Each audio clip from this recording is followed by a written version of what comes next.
मैं हूं आबिद हुसैन शेख, आपका खैर मकदम है 4 टीवी न्यूज कर्नाटक एक्सप्रेस में।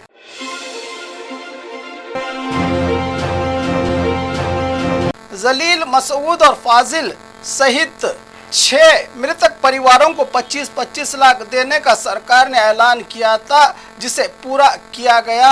आज दक्षिण कन्नड़ा के साहिली जिलों में जो 4 युवक नफरत का शिकार हो गए थे, 19 जुलाई को बल्लारी का मसूद और 28 जुलाई को मंगलापेट के मोहम्मद जलील मारा गया था। पिछले साल 24 दिसंबर को काटीपाल्या के अब्दुल जलील और 3 जनवरी 2018 को काटीपाल्या के दीपक राव और सातनूर के इदरिस की समाज घातक लोगों ने हत्या कर दी थी। बोम्बई सरकार ने सिर्फ परवीन नटारू को मुआवजा देकर और बाकी 6 परिवारों के साथ भेदभाव किया था, तो उनके परिवारों को मुख्यमंत्री सिद्धरामैया की ओर से 25-25 लाख रुपए देने की घोषणा की गई थी। इसी के चलते आज बेंगलुरु विधानसभा में इस वादे को सरकार ने पूरा करते हुए 6 परिवारों को सीएम सिद्धरामैया और जमीर अहमद खान के हाथों 25-25 लाख का परिहार दिया गया।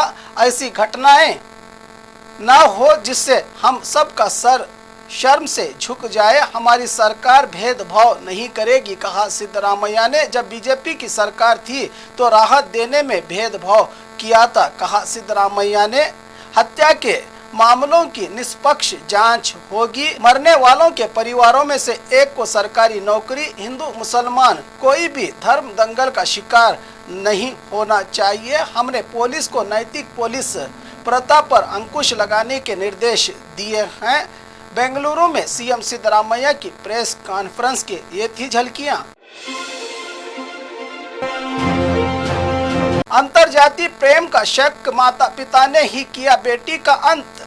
तुमकुरू जिला गुब्बी तालुका के चेलूर में अपने घर की मर्यादा जाने पर हत्या की घटना बताई जा रही है। बताया जा रहा है कि सेकंड पीयू में पढ़ने वाली नेत्रावती युवती को उसके माता पिता ने मार डाला, क्योंकि ये नेत्रावती अपने प्रेमी जो अन्य जाति का था उसके साथ भाग गई थी। इसी के चलते माता पिता ने इसे मर्यादा का सवाल मानते हुए अपनी ही बेटी की हत्या कर जला दिया गया। सच्चाई तो आरोपियों के पकड़े जाने के बाद ही सामने आएगी कि क्या मामला था, क्यों इस घिनौने काम को अंजाम दिया माता पिता ने। पूर्व सीएम उद्धव ठाकरे ने किया कर्नाटका की जनता को सलाम। कर्नाटका महाराष्ट्र का सरहदी विवाद एक तरफ छोड़ दे, मगर जो कारनामा बीजेपी को गिराकर किया है कर्नाटका की जनता ने, उसके लिए मेरा उनको सलाम। कर्नाटका की जनता की तरह ताकत महाराष्ट्र की जनता में देखना चाहता हूं, कहा उद्धव ठाकरे ने। जिस तरह कर्नाटका की जनता ने राज्य में महाशक्ति बाहुबली कहने वाली बीजेपी का गुब्बारा तोड़ा है, मैं भी बजरंग बली का बड़ा भक्त हूं, मगर जिस तरह बजरंग बली के गधा से इनके घमंड को तोड़ा है, इसी तरह महाराष्ट्र की जनता भी इनकी नफरत को जवाब दे। मैं कर्नाटका की जनता का धन्यवाद और करोड़ों करोड़ों आभार व्यक्त करता हूं कि उन्होंने ये बदलाव किया है राज्य में, कहा। मुंबई में आयोजित शिवसेना की विशाल सभा में महाराष्ट्र के पूर्व सीएम उद्धव ठाकरे ने इंदिरा कैंटीन का मेनू स्टार होटल भी पीछे। राज्य सरकार ने इंदिरा कैंटीन के मेनू में किया बदलाव। मेनू में कौन कौन से नए डिश होंगे शामिल, आप भी जानकर हो जाएंगे हैरान। सुबह नाश्ते में ब्रेड जाम और मंगलुरु बन दिया जाएगा गरीबों और मजदूरों को। दोपहर में रागी के मुद्दे और दाल भी दी जाएगी। अंडे और पौष्टिकता से भरपूर खाना देने का मन बनाया है सरकार ने। ये किसी स्टार होटल का मेनू नहीं, भूख मुक्त राज्य बनाने के लिए इंदिरा कैंटीन से गरीबों का पेट भरने की योजना है सरकार की, जो 5 और 10 रुपये में मिलेगी जनता को। अमीरों के घर पर चला बीबीएमपी का बुलडोजर, रोकने को लेकर दिखा बड़ा हंगामा। डोडानेक कुंडी के पास फ्रांस सिटी कंपाउंड सहित कई घरों को बड़ी नालियों पर अतिक्रमण होने के चलते हटाया जा रहा था। इसी समय निवासियों ने इस अतिक्रमण में रुकावट डालने की कोशिश की। पूर्व विधायक नंदेश रेड्डी ने निवासियों की ओर से ऑपरेशन में रुकावट डालने का प्रयास किया। अधिकारी और पुलिस ने भी आवाज उठाई। वो जेसीबी के सामने खड़े हो गए और चिल्लाते हुए कहा कि देखता हूं वो कैसे गिराते हैं। अमीरों के घरों पर बीबीएमपी का बुलडोजर चलने से हाईफाई सोसाइटी के लोग परेशान। इसी एनक्रोचमेंट की वजह से बारिश के दिनों में तबाही मच रही है राज्य की राजधानी बेंगलुरु में।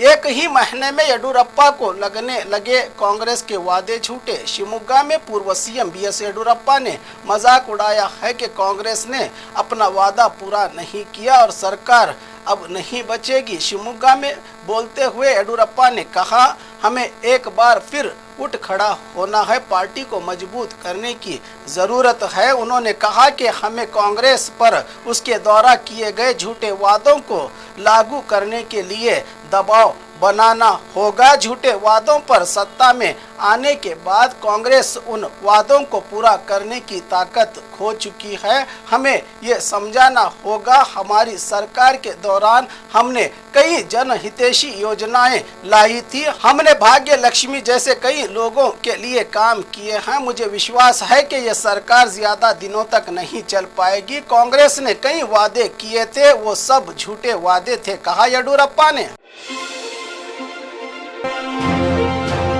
बच्चे पूछते हैं अब्बा कब घर आएंगे। फातिमा का दर्द, गौरक्षकों के हाथों मारे गए। मंडिया के सातनूर गांव के इदरिस की बीवी फातिमा के आंखों से निकले आंसू। आज सिद्धरामैया सरकार की ओर से 25 लाख की मदद मिलने के बाद मीडिया के आगे कहा कि इन रुपयों से मेरे बच्चों को मदद मिलेगी, मगर हर रोज सुबह और शाम अब्बा कब घर आएंगे पूछते हैं मेरे बच्चे। कत्ल करने वाले खुलेआम घूम रहे हैं। जो तकलीफ मेरे शौहर को देकर मारा गया है, ऐसा किसी के साथ ना हो। इन हत्यारों को कड़ी से कड़ी सजा मिलना यही सबसे बड़ी हमारे लिए मदद होगी, हमारे लिए, कहा इदरिस की बीवी फातिमा ने। एमबी पाटिल को नोटों वाला नहीं चिल्लर पैसे वाला खाता मिला है। प्रताप सिम्हा, एमबी पाटिल को मौजूदा खाते से सिर्फ चिल्लर सिक्के ही मिल रहे हैं। सांसद प्रताप सिम्हा ने कहा कि एमबी पाटिल संघर्ष कर रहे हैं क्योंकि उन्हें वो खाता नहीं मिला जहां हर तरफ से पैसे आ रहे हों। इसके जरिए मैसूरू कोडगु सांसद ने एमबी पाटिल के उस बयान का जवाब दिया कि प्रताप सिम्हा को चिल्लर राजनीति छोड़ देनी चाहिए। मैसूरू में मीडिया से बात करते हुए उन्होंने कहा कि बड़े उद्योग मंत्री एमबी पाटिल को केवल चिल्लर और नोटों की चिंता होती है। पाटिल ने माना था कि मुख्यमंत्री सिद्धरामैया को मनाकर वो बड़े खाते की जिम्मेदारी पा लेंगे। अब बीजापुर से भाजपा विधायक बसनगौड़ा पाटिल यत्नाल भाजपा प्रदेश अध्यक्ष पद के लिए बेहतर व्यक्ति हैं, कहा सांसद प्रताप सिम्हा ने। बस में मर्दों को चढ़ने पर भड़की औरतें। धर्मस्थल बस में मर्दों को बिठाने पर महिलाएं भड़की। ड्राइवर और कंडक्टर पर कई महिलाएं मुफ्त बस सेवा पाने के लिए यात्रा कर रही हैं। ऐसे में पुरुषों को धर्मस्थल बस में जगह देने से महिलाएं कंडक्टर और ड्राइवर पर भड़कते हुए चिल्लाती नजर आई। महिलाएं इस पर मर्दों का कहना है कि क्या ये फ्री बस के चलते सिर्फ महिलाओं के लिए है, तो हम मर्द कहां जाए, कह रहे हैं मर्द। बीजेपी वरिष्ठ नेताओं के खिलाफ प्रियंका खरगे पहुंचे पुलिस थाना। जेपी नड्डा, अमित शाह, मालविया, अरुण सूद के खिलाफ शिकायत दर्ज की गई है। बीजेपी और बीजेपी समर्थकों के अकाउंट से सोशल मीडिया पर प्रियंका खरगे की फोटो लगाकर आपत्तिजनक पोस्ट किया गया है। सोशल मीडिया पर पोस्ट करने के चलते पोस्ट करने वालों के खिलाफ कार्रवाई करने की मांग करते हुए खुद मंत्री प्रियंका खरगे ने बेंगलुरु सिटी हाईग्राउंड पुलिस थाना में शिकायत करने पहुंचे हैं और शिकायत दर्ज की भी गई है।